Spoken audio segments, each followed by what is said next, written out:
Hello मेरे प्यारे बच्चों। तो चलिए आज के इस वीडियो में हम लोग अपना केमिस्ट्री का जो चैप्टर है, लास्ट चैप्टर तत्वों का वर्गीकरण, उसको हम लोग समझते हैं और पढ़ते हैं अच्छे तरीके से और अपने चैप्टर को करते हैं रिवाइज।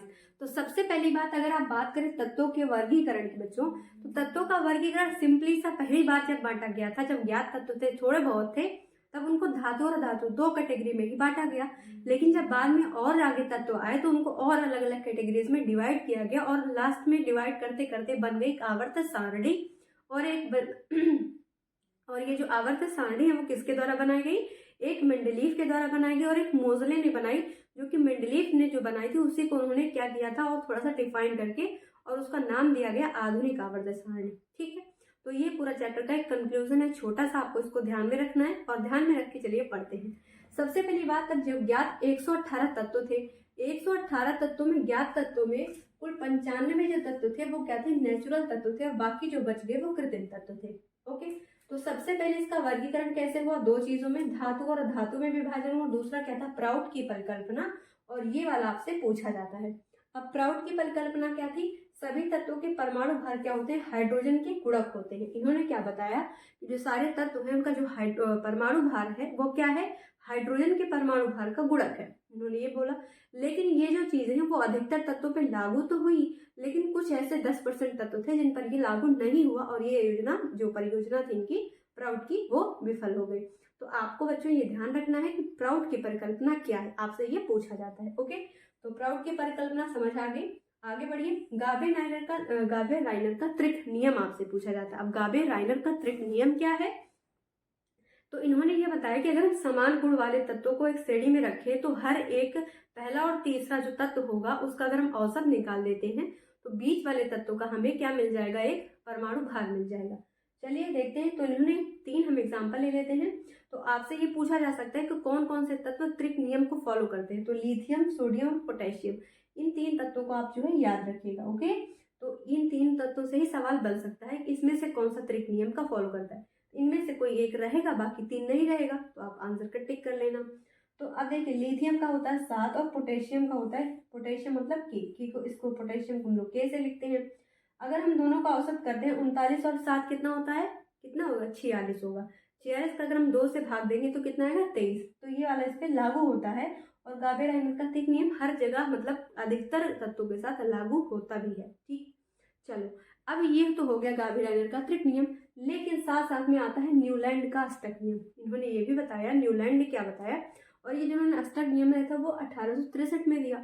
इन्होंने क्या बोला कि पहला, अगर हम समान परमाणु भार वाले क्रम में रखते चले जाएं तत्वों को, तो पहला जो तत्व होगा और 8वां तत्व होगा, उनके जो मतलब गुण है वो रिपीट होंगे। जैसे सारे गा मा पा होता है ना, सा रे गा मा पा धा नी सा, फिर सा आ गया, सा से शुरुआत हुई, सा से खत्म हुआ। तो ऐसे ही इन्होंने बताया कि अगर हम एक सीरियल वाइज रख दे तो पहला और 8वां जो तत्व होगा वो उनके गुण समान होंगे। ये था न्यूलैंड का अष्टक नियम। ये इसके ऊपर 2 नंबर में सवाल जरूर पूछा जाता है, याद रखना है इसको।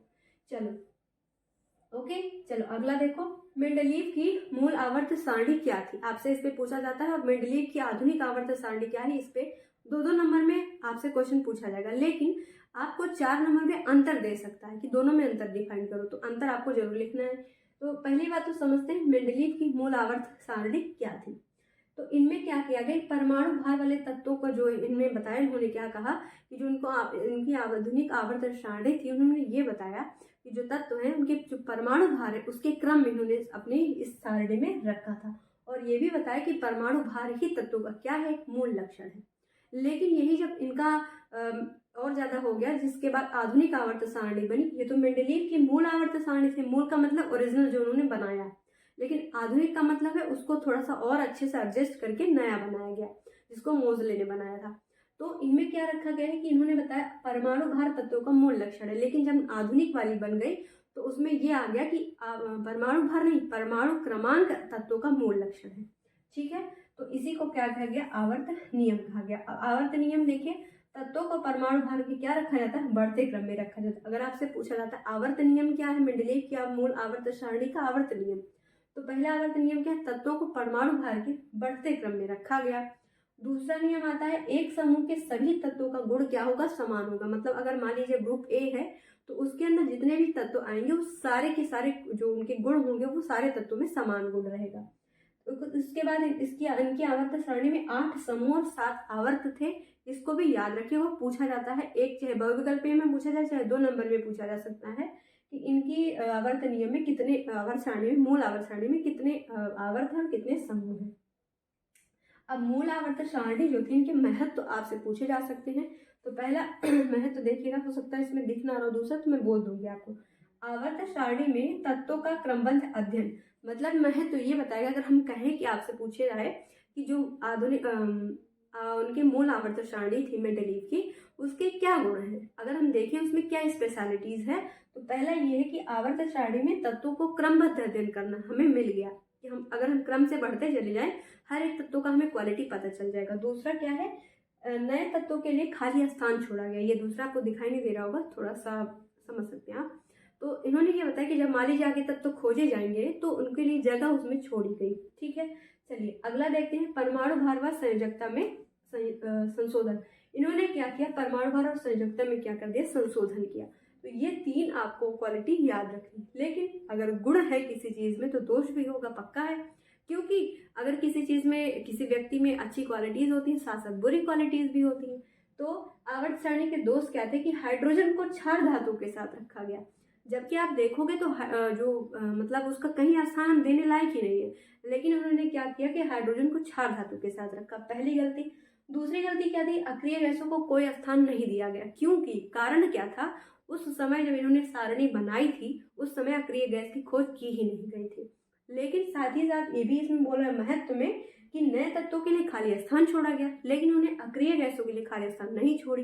भाई इनको क्या पता होगा उस समय कि अक्रिय गैसें भी मिल सकती हैं। ठीक है, कोई बात नहीं। चलो थर्ड में, अधिक परमाणु भार वाले तत्वों को कम परमाणु भार वालों से पहले रख दिया गया। रीजन क्या हुआ इसका, क्योंकि हो सकता है कि जो अधिक परमाणु भार वाले तत्व उनको कम वाले से इसलिए पहले बाद में रखा गया, मतलब कम आगे और ज्यादा वाला पीछे। देखो, अधिक परमाणु वाले तत्वों को कम परमाणु भार वाले तत्वों के बाद रखा गया। तो इन्होंने ऐसा हो सकता है इसलिए कहा हो क्योंकि हो सकता है कि उसके गुण मिल रहे हों, तो इसलिए भी हो सकता है ना। अब क्या पढ़ना है हमें, आधुनिक आवर्त सारणी पढ़नी है। ठीक है, तो इतना आप लोगों ने समझ लिया, स्क्रीनशॉट आप ले सकते हैं इसका, और अच्छे से इसको पढ़िएगा, रिवाइज करिएगा अपना बच्चों सिलेबस। और एग्जाम के लिए टाइम बहुत कम है, इसलिए जो जो पढ़ा रहे ना बस टिट्टू एकदम पढ़ते चले जाओ। देख लेना सच में एक एक क्वेश्चन फंसेगा जहां जहां मैंने बोला है, बस ध्यान से आपको मेहनत करनी। देखो मैं आपके लिए मेहनत कर रही हूँ, तो आपको भी मेरे लिए मेहनत करनी पड़ेगी, और वीडियो को शेयर करना है, चैनल को सब्सक्राइब भी करना है। ओके, चलिए अब हम लोग पढ़ते हैं मेंडलीव की आधुनिक आवर्त सारणी। इसमें क्या है, मोज़ले ने 1913 में संशोधन किया। उन्होंने क्या दी, संरचना बनाई। ठीक है, अब उन्होंने जब आधुनिक आवर्त सारणी की संरचना करी तो उन्होंने सबसे पहले क्या बताया कि जो तत्व के परमाणु भार थे वो एक्चुअल गुण नहीं, लेकिन जो तत्वों का परमाणु क्रमांक होता है वो एक्चुअल गुण होते किसी भी तत्व के।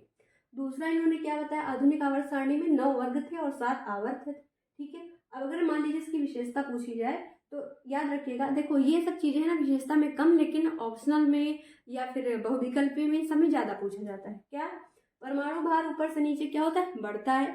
दूसरा है परमाणु आकार भी बढ़ता है ऊपर से नीचे आने पर।